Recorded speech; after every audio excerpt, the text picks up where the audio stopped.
guys, it's Erin at Booklinus. Time to look at the Legacy of the Divine Tarot. This was my third deck, and I remember it because when you get your first, you're getting to know it, you're getting used to it. When you get your second, it's because you're branching out into a different style. The reason I remember it's my third is because I thought, wow, there's so many choices. I might have a problem here. So that's how I remember it as my third. But this is a very vibrant, beautiful, lush deck by Ciro Marchetti. It is a Llewellyn deck. It comes in a nice, tough box with a little magnetic flap and a ribbon inside so you can keep the deck and the book in there, which I do. It's the best place for it. Nice sturdy case, and it's held out really well. I've had this for a few years now. The book that came with it is also very nice, very thick, nice and meaty, which I love. In fact, I've got some tabs in there that I've kept place. What Ciro does in it is he tells a story as a person who comes upon a mysterious man who has a secret on how to go into a different dimension. And these cards were apparently leavings and placeholders and stories of another civilization. And it's very well told. It's very entertaining. So let's look at one as an example here. Here's the Empress. No image to show the card, but there is nice full description. So there's Ciro's, and here are the two other people's interpretations.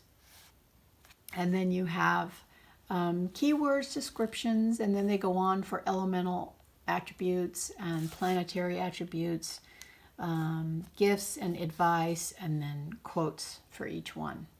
Not exactly what you would think of as true Rider-Waite-Smith, as these are just opinions on the artwork, but there is a lot of information in here.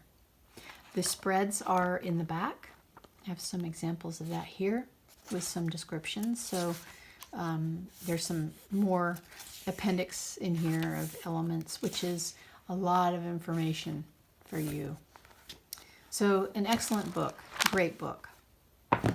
The cards themselves are Llewellyn stock, so they're very thin. A lot of people don't like that. They're not as flimsy as, say, the astrology answers one. That's almost like paper. But they are slim, they are glossy and slippery. I've gotten used to them. But if you like thicker cardstock, you probably may not like these. I edged mine in black. I think it went well with the borders on the front and on the back. Let me get my Pamela Colman Smith here comparison. Pamela Colman Smith, much sturdier in cardstock and taller. Pamela is taller, but the Legacy is wider. The cards themselves, Ciro has several decks out and oracles, and they're beautiful. His artwork is just stunning in person. They're dreamy, they're ethereal. The colors are lush, and there's so much detail in them. Beautifully, beautifully done. This world one I thought was fantastic because this is the Fool, who starts out with his mask on, and he is on the hourglass to begin with, and the hourglass is full. So he's starting out, and he's facing the world again down below, but there are boxes opening up showing the adventures, the people he is going to meet, like the High Priestess and the Magician.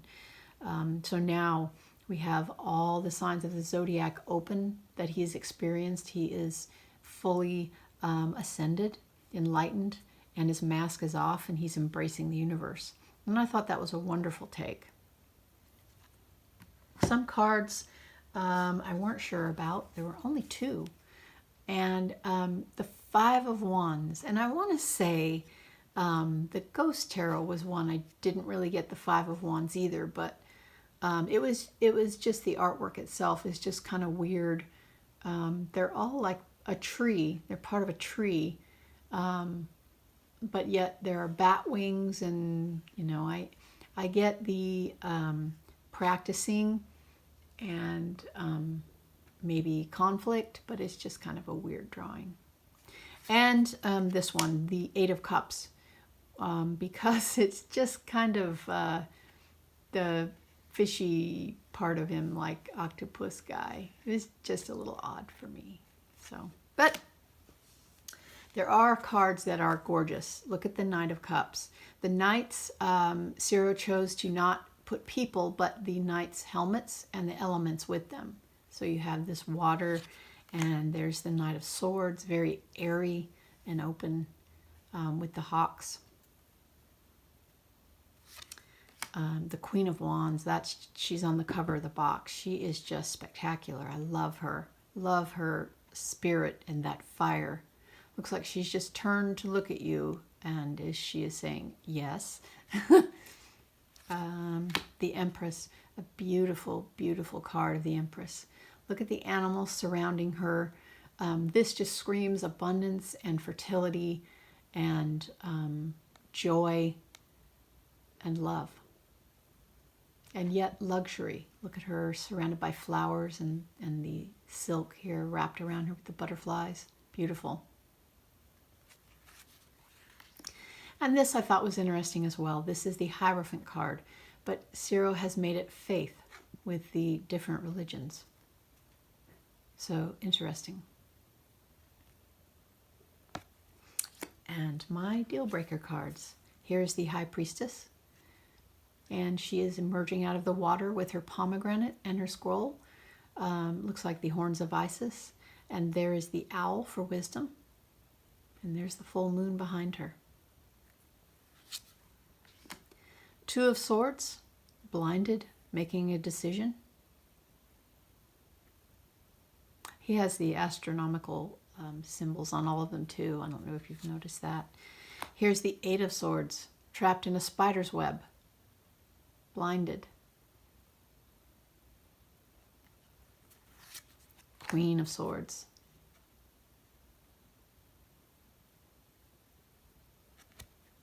And finally, Strength.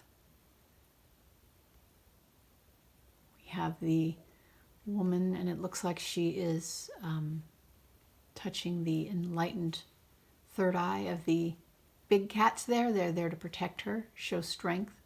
And she has strength where she is not afraid of them. Beautifully done. So that is the legacy of the Divine Tarot. I hope you enjoyed this little tour of them, and I will talk to you soon. Bye-bye.